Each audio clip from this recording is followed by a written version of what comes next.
Hello. Welcome to today's episode of Black Belt Startup with Ferris. Thank you for tuning in. What's new in the world of entrepreneurship? Remote work and why your small consulting and service business might not survive remote work.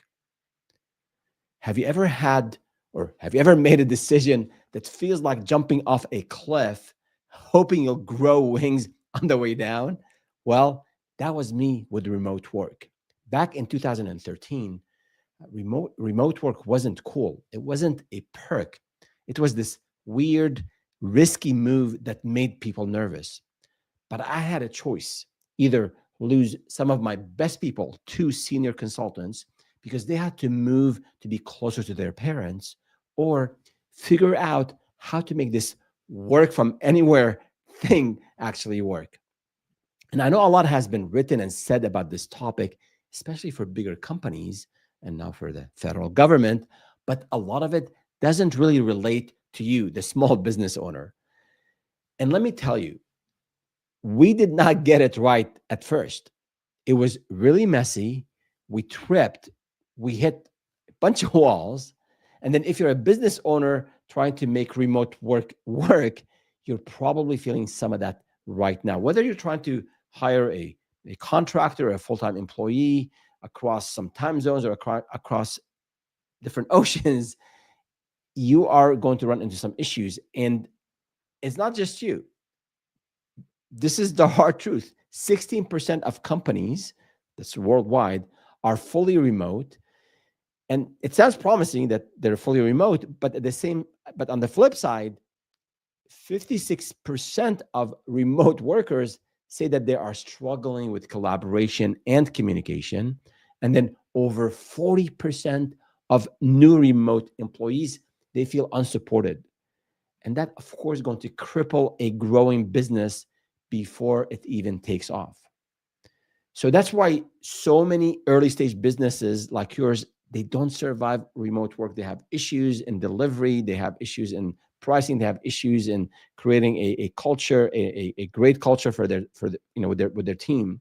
And it's really not because remote work doesn't work. It's because most businesses treat it like an experiment, not they don't treat it as a system. But here's what changed everything for me. I stopped guessing because my team and we built systems, and we got really, really intentional about culture, accountability, and structure, with thinking about remote workers first. And over time, as we got more intentional, as I got more intentional, that shift helped me scale 3 companies, including one to 8 figures, all with a fully remote team. So today, I want to break down exactly how we made that happen, the mistakes, the breakthroughs, and then the systems that turned remote work from a headache into our biggest advantage. So if you're running a service or a consulting business and you're struggling to make remote work, stick around. Let's fix that. But before we dive in, a few housekeeping items. One, if you're watching now, or maybe listening in live or later, I'd love to hear from you. Leave me a comment, ask me a question. Let me know about maybe small or big wins you're going through, you have, or some struggles you're going through, or any thoughts that you might have. I helped a lady just last week. Actually, she left me a comment on YouTube saying, "Hey, I'm starting a business. It's been 3 months, no sales. I'm struggling. Can you help?" I sent her to our website at Ask Ferris. I have these 20-minute sessions. No sales pitch. I'm not trying to sell you anything. This is my way of giving back to the community. I have these 2 or 3 slots every week where I answer questions for entrepreneurs. So if you are struggling, if you're not sure whether this is the right time to start a business, or if you started and you're struggling with sales, with marketing, with hiring, with remote work, do let me know on whichever platform you're on Facebook, on Instagram, on LinkedIn, on YouTube. Email me at startupwithferris.com, Ferris spelled Feras. I'll be more than happy to help you out or point you to a resource that can be of benefit to you. And a reminder that we have these sessions, these episodes every Thursday. That's when we go live at 3 p.m. Pacific, 6 p.m. Eastern. So make sure you follow us wherever you get your podcast or wherever you get your live streams and your entrepreneurship content. Follow us, and you won't miss. This way, you don't miss any of this content. And if you have a question, I a lot of times answer these questions in these episodes. So let's jump back in. So if you're struggling to manage people remotely, or maybe you're just new to it, or maybe you're about to start a business and you've identified talent anywhere, maybe on from your network or maybe on Upwork, and you're not just sure what is this going to be like. Let me first start off with some challenges that I want you to be aware of. So this number one challenge, I think, that the lack of in-person communication typically leads to misunderstandings, because without the ability, and I think we have some slides on this. So without the ability of quickly, clarifying things in the office, you go, over the desk and talk to your colleague or at the water cooler. Without that quick clarification, to things, a lot of interpretations could happen, and it could turn into some small misinterpretations can turn into major problems. And when expectations aren't crystal clear, deadlines get missed, and then work quality drops. So that's the number one thing. The other challenge that you're likely to run into, tracking progress. So some of us like to check in on their team every other hour. Others are totally hands off. But the idea is, if you want to track progress without micromanaging, it could be a bit tricky.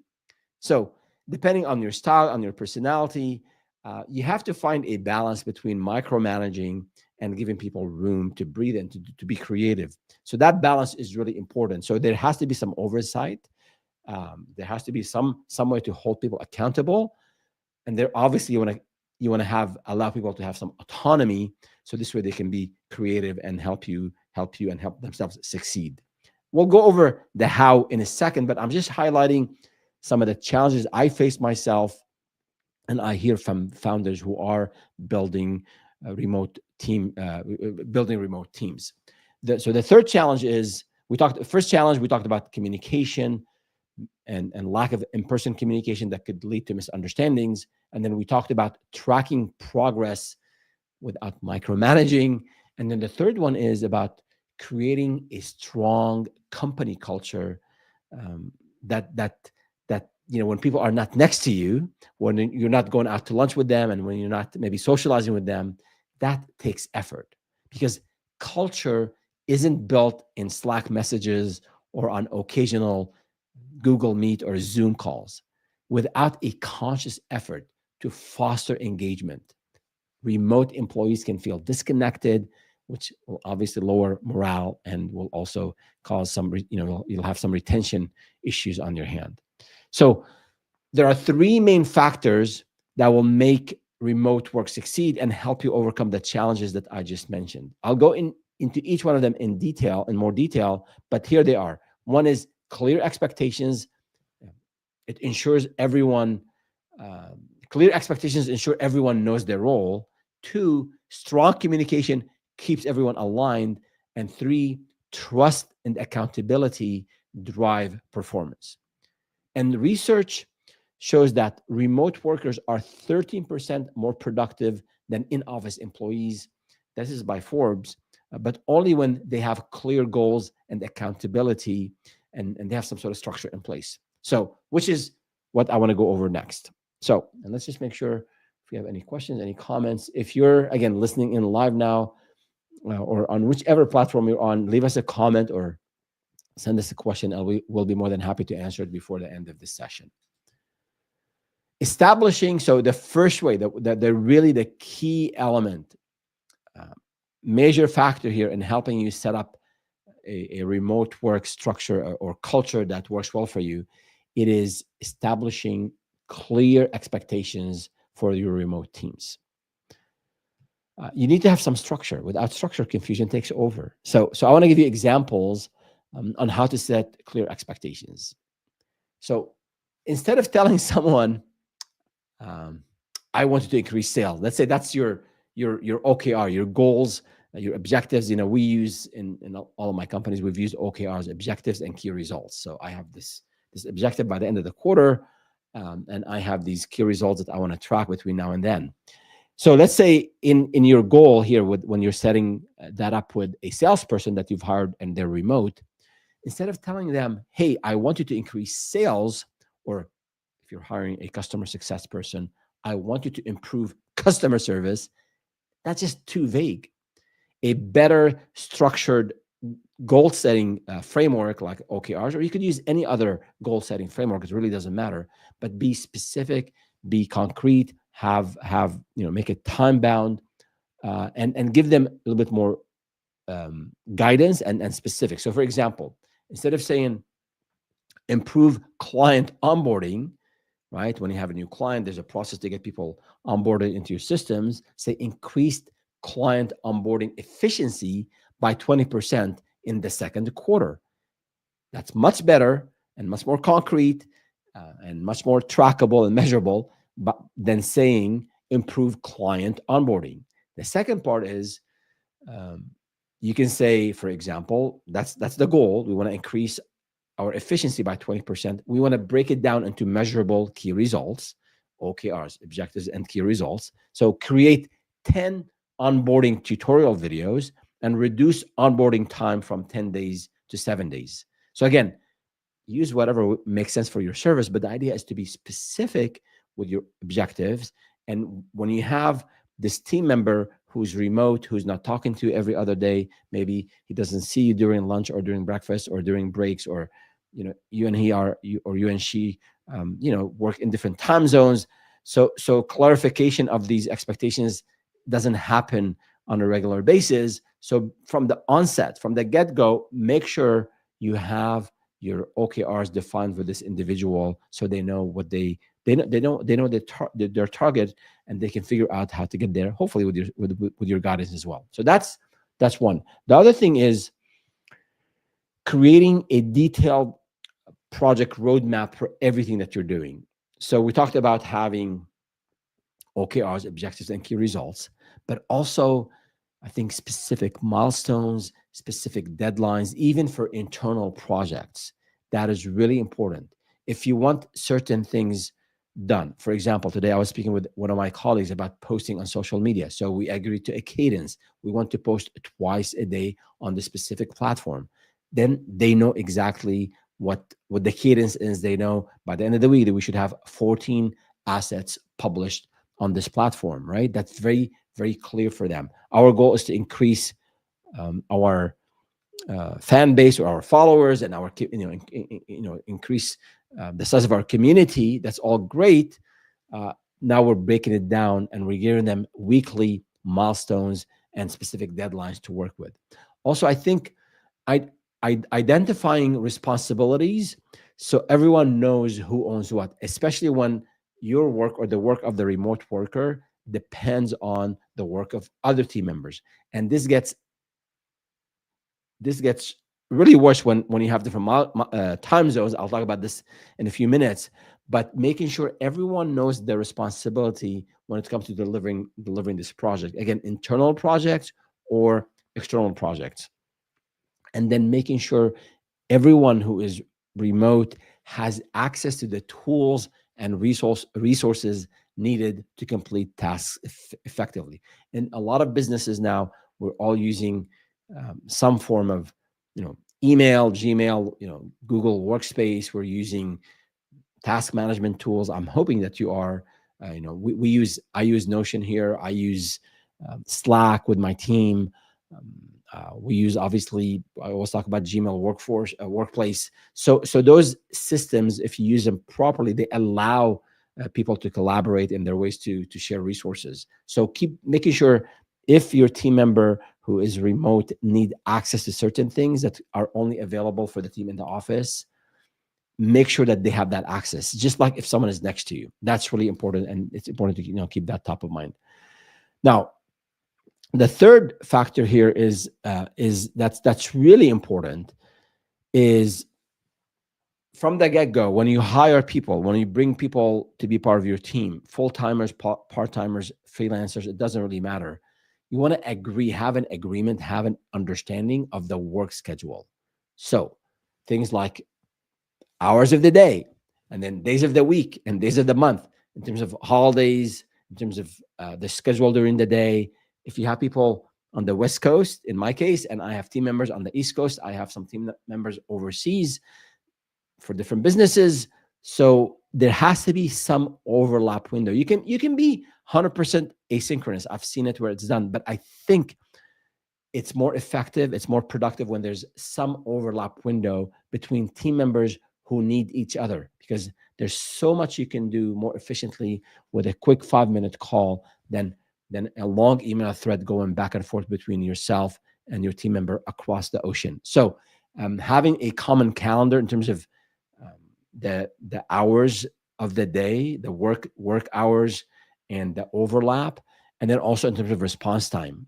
If you're waiting on someone, if you send an email late at night yourself, late at night for your time zone, and then they don't get back to you till the next day, um, it might be a day and a half before they actually before you actually get to your response. So there has to be some internal agreement on response time between people who work across different time zones.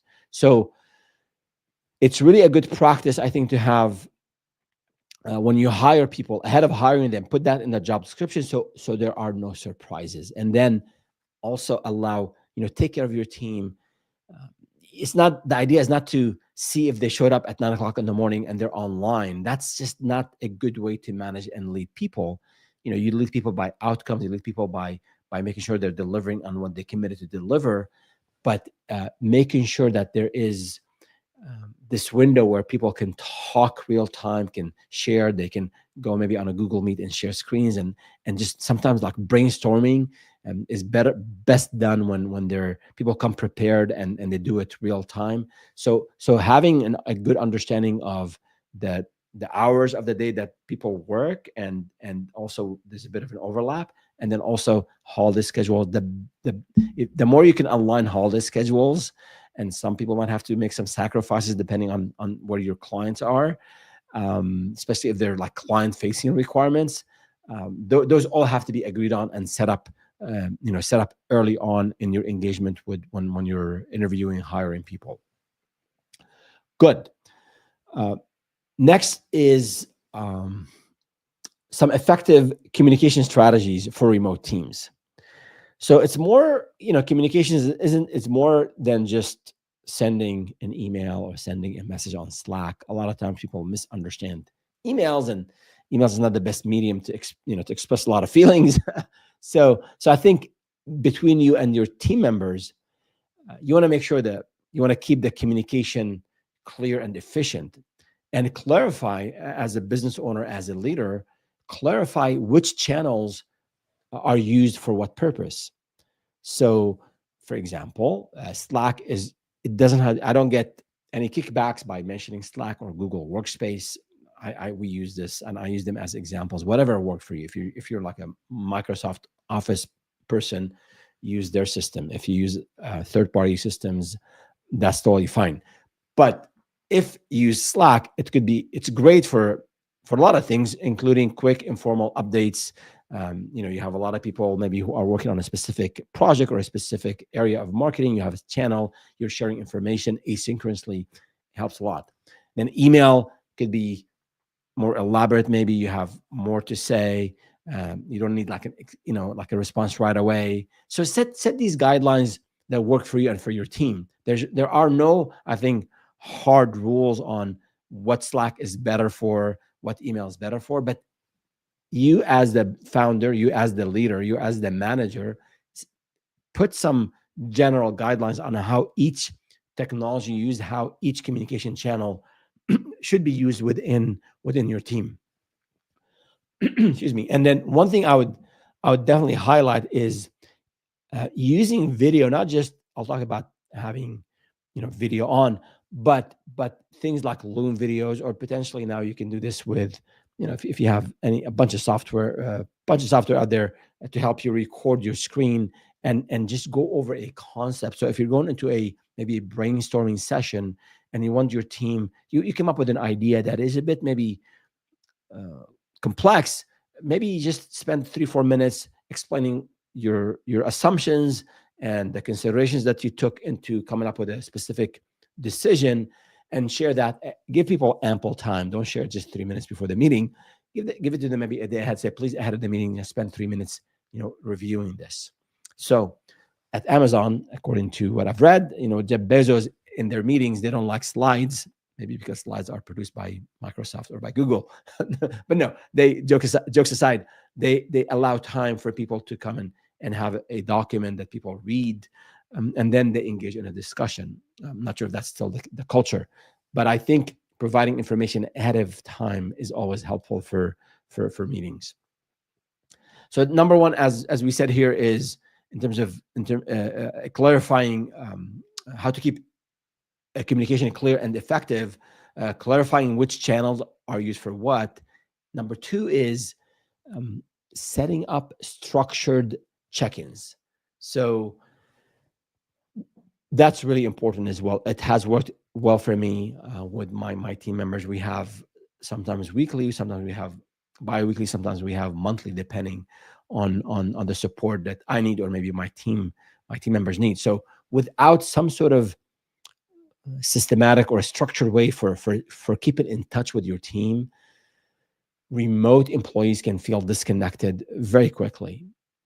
Especially, I think the more junior the team members are, and especially if they haven't worked in a remote environment before, they would require more attention from you, the business owner, the leader. So you can have, for example, again, these are just examples. Tweak them, customize them for your own business. So, for example, you can have daily asynchronous updates where employees share what they're working on a specific channel, right? If you're using Slack, or maybe a quick email. You can have weekly one-on-one meetings, as I do, for deeper conversations, feedback, for mentorship, or potentially you can have monthly one-on-ones where, like the way I do it, like we talk about the tactical stuff right away, and then okay, let's for the next 30 minutes or the next 15 minutes, how are you doing? How are things going? How's life? Anything I can do to help? And then if you have some feedback, I like to call them glows and grows. This is the time to do it. So sometimes if you give feedback in the heat of the moment, it's not well received. People just might not take it. So if you have some feedback, positive again, or maybe areas for improvement, jot those down. Create a shared Google document and just jot down your notes. And then when it's time for this weekly or monthly team monthly one-on-one, you bring up the glows, all the great things that the team member has been doing, and then also you provide feedback on areas for them to grow. So again, adjust this to your schedule, adjust this to your team members, but stick to a rule. Say, I will have bi-weekly one-on-ones with my team members. Put it on the calendar for the rest of the year and execute on it. Now, of course, there's travel, there's vacation, people get busy. So you might not, you will miss one of those meetings every once in a while, but make it a habit to always connect with your team members. I mean, this applies even to your in-person teams, because we get busy with the day-to-day. There are sometimes a lot of friction, a lot of issues come up. So setting aside time for these one-on-one calls and those meetings, I think is really, really important. The third tip here is on encouraging a camera-on culture for video calls. I think video calls help create a stronger connection and make remote work communication feel more personal. Before you jump here and say, yes, there are situations where it's hard. Maybe you're working outside in a place where it's noisy. You want to keep the camera off and you want to have the mic off. That's understandable. But as a general practice, having as a general guideline for your team, having video on is I think is really important. So again, be flexible. But I think seeing facial expressions and body language leads to better engagement and better collaboration. Now, here's a pro tip, and this is on time management and delivery. Especially when you have a deadline, some sensitive deadline, maybe a customer is expecting a big audit or whatever you're delivering to them. So you have to think of you as a senior person, as the manager, the leader, the consultant. Uh, and again, this affects both local and remote teams. But setting well planned expectations for deadlines uh, is important. You don't want to look bad in front of the client. You want to deliver on your commitment. But I think people who are working remotely, they also need to understand the deadline, and sometimes they need more details from you before they can give you before they deliver that document, the audit, the whatever they're working on.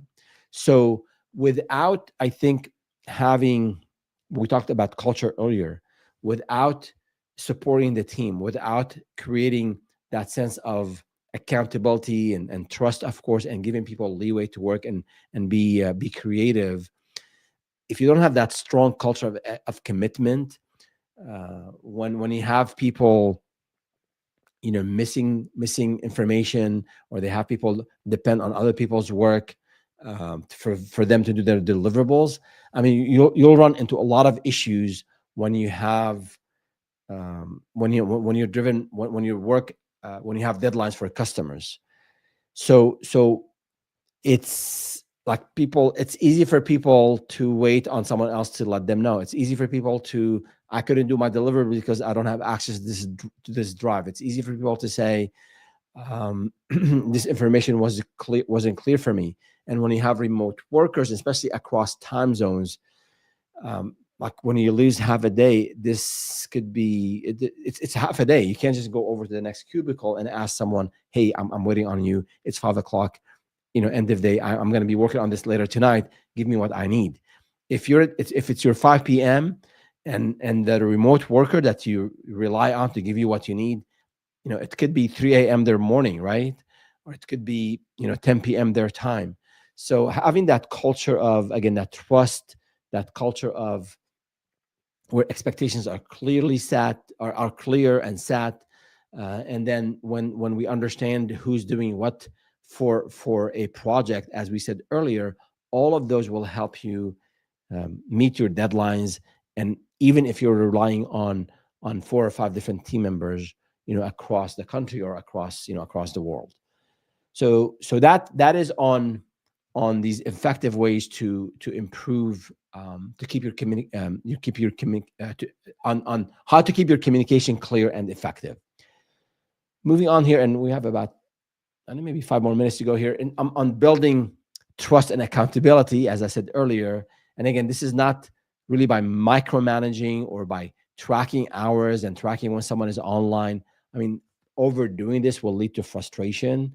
But at the same time, you as a business owner, you have to have some kind of system for to hold people accountable, right? So it's a balance. So how do you create accountability without micromanaging? I'll give you some examples. I don't care. I go online and I check if my team members are online at 9 a.m. I never do that. But I look at what we agreed to deliver this week. Did they make the number of calls that we agreed that they will make if they're in sales? Did they take care of all the open tickets if you have issues, for customer support issues? If you're working on marketing and they have content to produce, blog posts, shorts, videos, what have you, did they complete what they agreed to? So setting those clear KPIs, as we said earlier, setting those clear objectives, and then doing that follow up, not micromanaging every hour, and not micromanaging if someone is online.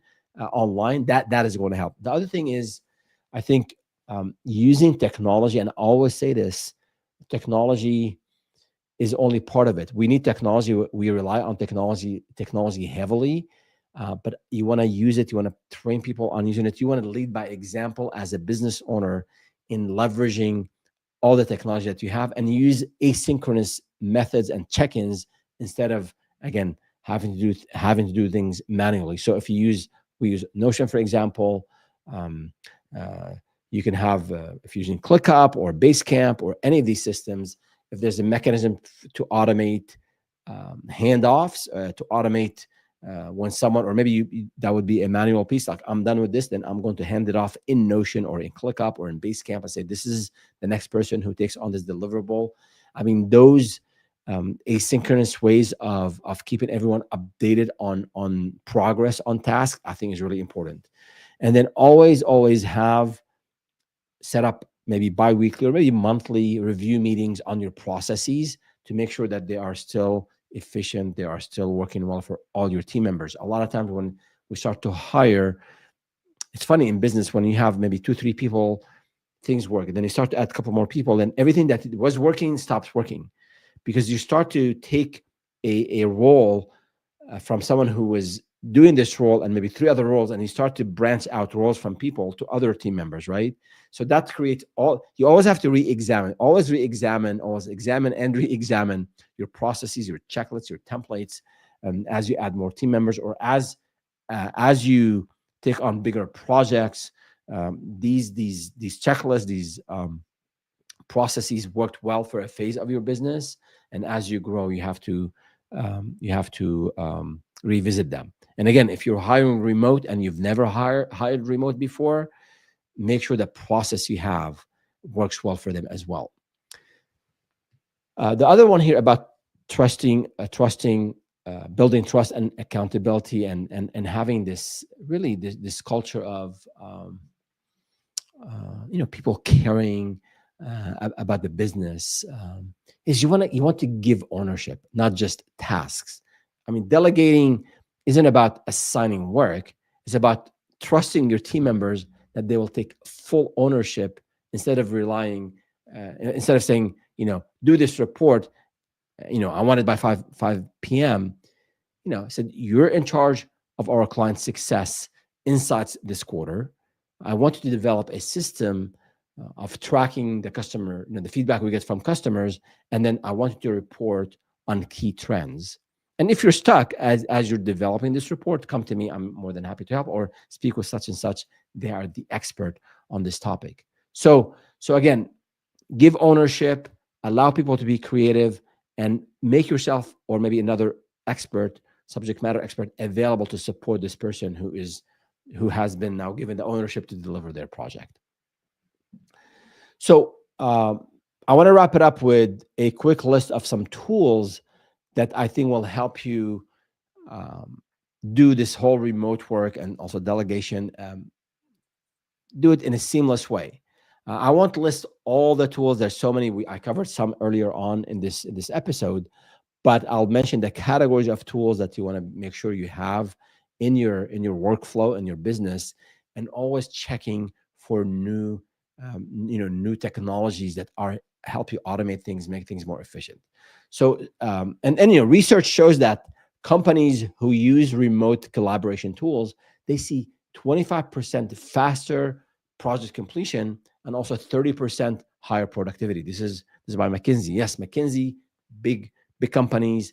Someone might say, this doesn't apply to me, I'm a small business owner. Trust me, a lot of this works. Like what works for bigger companies in terms of, or the data that is collected and reported on by McKinsey, the concepts are applicable to smaller business. The scale is going to be different, but the concepts are still applicable. So the areas that I want you to be looking into for automation, for including some of the AI capabilities, think of project management tools, task management tools, file sharing and documentation. Look into systems for communication and meetings and scheduling. And also, if you're doing time tracking, obviously there's some tools out there about also will highlight productivity improvements, and anything to do with automation, anything that you're doing, you or your team members are doing manually, that you can automate and have some AI capabilities in there. I think that would that would just help all along. So for example, if you're using a CRM, a lot of the CRMs today, they're injecting or they're adding AI capabilities where they'll surface, like for this lead, based on the history that you have for this lead, they might give you a proposed outreach message to this lead. Never click send. Don't let the machine control what you do, but take a look at that that AI crafted email template, and you might want to tweak it a little bit because of something you know about the customer, but leverage these tools again across project management, file sharing, communication, and also time and productivity, and back office, anything with with back office as well. Good. So that's what I wanted to cover in this episode. And really, to summarize, it's all about setting clear expectations for your team, so everybody's aware what success looks like. It's about using structured communication to eliminate confusion and delays. It's also about focusing on results, not hours worked. And the idea here is to build accountability and motivation, and then invest, as I just said, invest in the right tools to streamline collaboration. And you always have to think and prioritize work-life balance to prevent burnout. And you want to make sure people are there with you, for the along the journey. So what I want you to do is pick one of the strategies, one of the tips we have covered today, and then implement it this week. Maybe a software you haven't done before, you haven't purchased before. Maybe it's a process you haven't done before.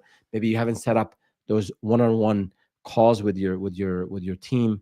So take at least one of the tips we covered today and apply them to your business, and let me know. Let me know in a week, in a two, how this is going, what challenges you came in implementing, and if you have tips for our community on what worked well for you for your remote team, do let me know. Again, at startupwithfaris.com or on YouTube or whichever channel, or whichever platform you are on. And here's our channel. You see it here for those of you watching. It is at startupwithfaris.